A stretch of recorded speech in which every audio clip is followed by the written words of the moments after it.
કેનલમાં જતું હોય તણે અને એને આપણે બચાવવું હોય તો ડાયરેક્ટ તો આપણે કાઢી ન હોય હાથેથી પાણી વચ્ચે હોય એટલે આને કહેવાય બો લાઈન. તમે બધા દેખાય તમે ઉભા ના થતા હો દેખાશે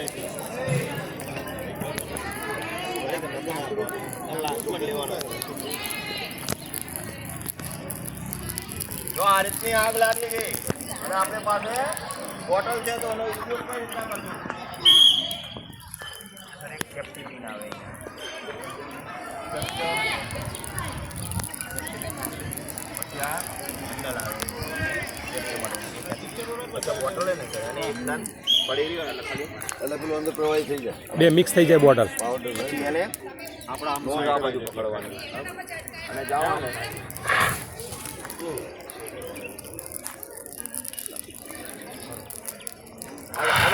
આગળ પકડવાની.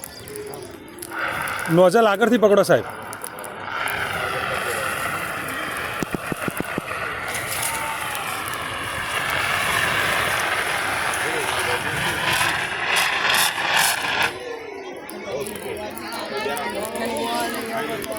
આ બાજુ દરેક આના ઉપયોગમાં આપણે એટલું ધ્યાન રાખવાનું કે પવનની દિશા જોઈ લેવાની. આ બાજુ પવનની દિશા એની અને આપણને સલામતી રહેશે. એ બધી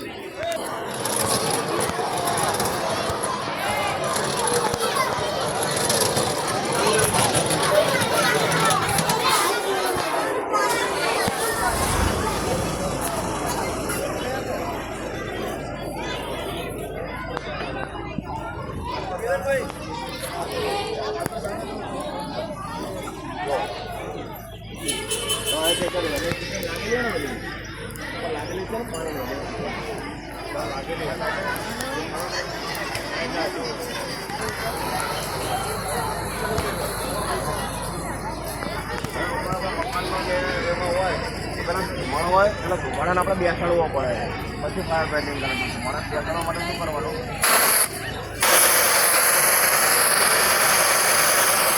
એટલે શું થશે ફોગ બધો ધુમાડો છે ને એ બધો બેસી જશે.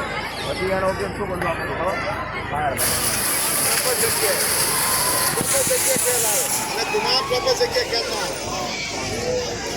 આનો ઉપયોગ કરતા શું કરવાનું? પટ્ટી લગાવી દેવાની.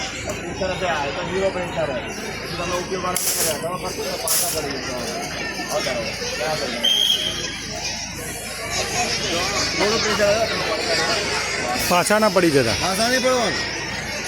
ટાર્ગેટ નહીં આપણે થોડું ધીમો પ્રેશર ધીમો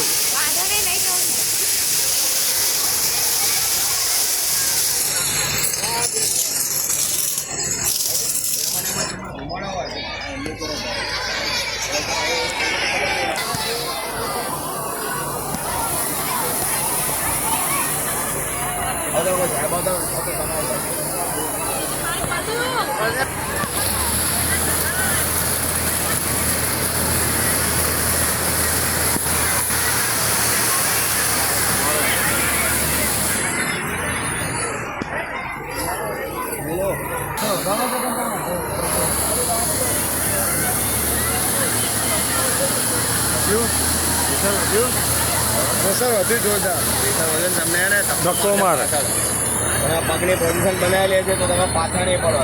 નકર શું થશે? તમે પાઇપની સાથે પર ખોલીને બંધ કરો. હવે ચાલુ કરો. બંદૂકની ગન છૂટે એ રીતે આવે. પાછા આવી ગયું.